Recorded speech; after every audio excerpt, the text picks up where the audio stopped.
When Officer Jake saw a colossal alligator nonchalantly walking across the jam-packed intersection, his heart raced with adrenaline. But instead of following protocol, he did something that left everyone in disbelief. But before we start, make sure to subscribe if you haven't, and hit that notification bell so that you won't miss any new stories.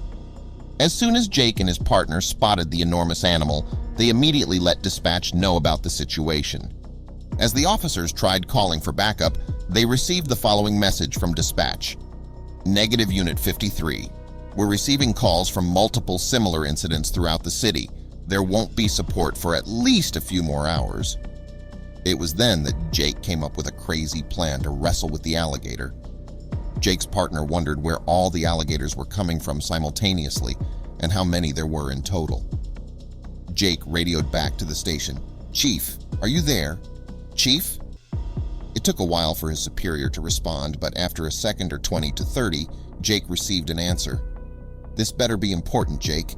I got a lot of stuff on my mind right now, as you might imagine, with all these alligators," said the police chief. "Yeah, about that. I have a plan to get rid of them quickly," said Jake. "Well then, spill it. I don't have all day," said the police chief. Upon hearing those words, Jake quickly explained his plan to the commanding police chief. "Are you pulling my leg here, Jake?" asked the police chief. "No, I'm dead serious," responded Jake. The tone of the chief shifted from laughing to anger. "What? Are you out of your mind? You better not carry out this plan of yours or else you are fired." Jake quickly put his radio away and started to prepare in order to carry out his plan. 3.2.1.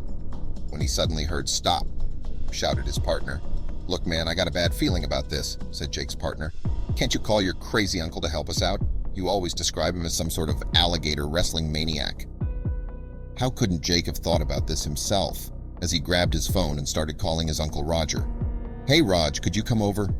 We have a situation here and need your expertise here ASAP," his uncle agreed. But what his presence would lead to would ultimately cause Officer Jake to lose his job. With Roger's bag still in the back of his car, Jake got a call that there had been a massive alligator spotted alongside a road near the edge of the city. About 10 minutes later, they arrived on the scene. Roger's eyes went wide when he saw the behemoth of an animal. He could barely get out a word. He started to stumble that this was impossible. This creature should not be scientifically possible. The first he needed to do was calm his uncle down.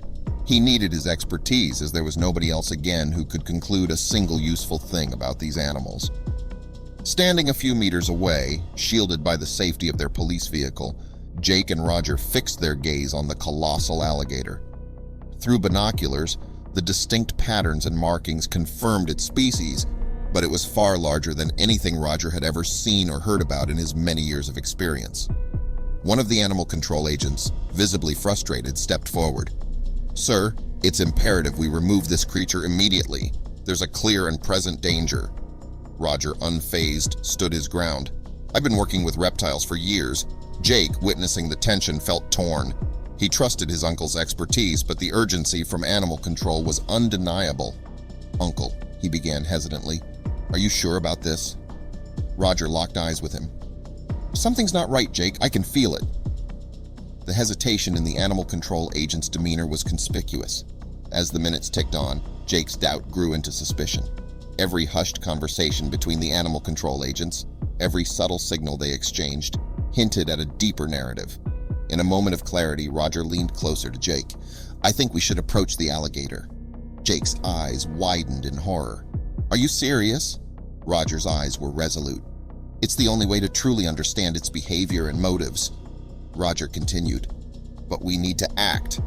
With that solemn assurance, Jake's resolve solidified, and he nodded, ready to confront the mystery head-on. Roger took Jake aside, away from the prying eyes of animal control. "This alligator is at the epicenter of this mystery, and I believe capturing it will unveil the truth." Jake looked apprehensive, knowing the stakes involved. "It's a gamble, I know," Roger admitted, "but sometimes, in search of answers, we must take leaps of faith." Jake nodded, drawing strength from Roger's conviction. "All right, let's do this." As Jake neared the creature, he realized that to truly engage with it, he needed to be on its level. With adrenaline coursing through his veins and Roger's encouragement spurring him on, Jake took a running leap, landing squarely on the alligator's back. Roger stared, his fingers crossed, hoping he hadn't made a terrible mistake in judgment. In that stretched-out moment, the tension was palpable, and Jake braced for whatever would come next. But the anticipated violent thrash or guttural roar never came. Instead, the creature remained motionless, its massive form exuding an eerie calmness that left Jake and the surrounding crowd in disbelief. Animal Control's agents exchanged perplexed glances, their expectations turned upside down. Why isn't it reacting, Jake thought, the lack of response deepening the mystery even further. As Jake steadied himself atop the creature, he noticed something amiss. The skin beneath him didn't feel warm and organic, as one would expect from a living creature. Instead, it felt cold and somewhat metallic. The subtle vibration and hum beneath him, almost imperceptible, sent a chill racing down his spine. What on earth is happening, he wondered, trying to make sense of the anomaly. With a sense of trepidation, Jake decided to explore further. Gently knocking on the alligator's back, the resulting hollow sound confirmed his suspicions. The sound was unmistakably reminiscent of tapping on a metal surface. The revelation was unnerving, and a million questions raced through Jake's mind. What lay beneath this facade? Gaining courage from his discovery, Jake began to peel back the skin-like layer, revealing the intricate machinery underneath. It was undeniable now. The creature he sat upon was not an organic alligator, but a meticulously crafted robotic replica. The realization left Jake in awe and shock. The technological sophistication was remarkable, but the bigger question loomed. Who was behind this mechanical deception, and why? Rapidly, key figures from Animal Control were apprehended.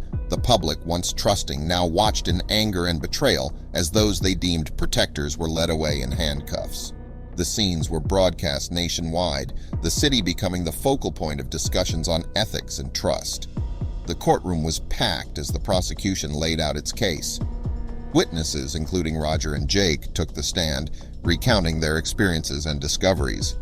The defense, although persistent, found it challenging to refute the overwhelming evidence and testimonials.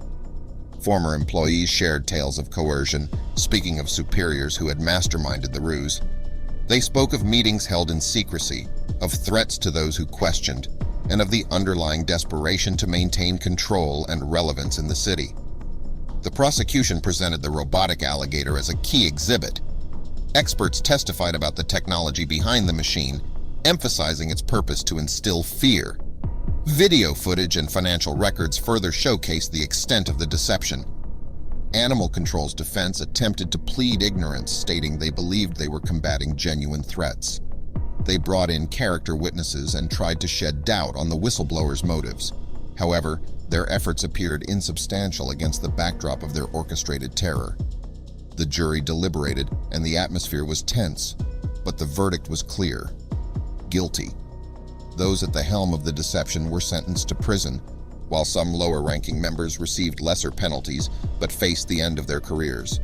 The aftermath of the trial was a city in reflection. Conversations centered around rebuilding trust, ensuring transparency in public organizations, and the need to remain vigilant against manipulative tactics. Steps were taken to reestablish an honest animal control unit dedicated to genuine service and community protection.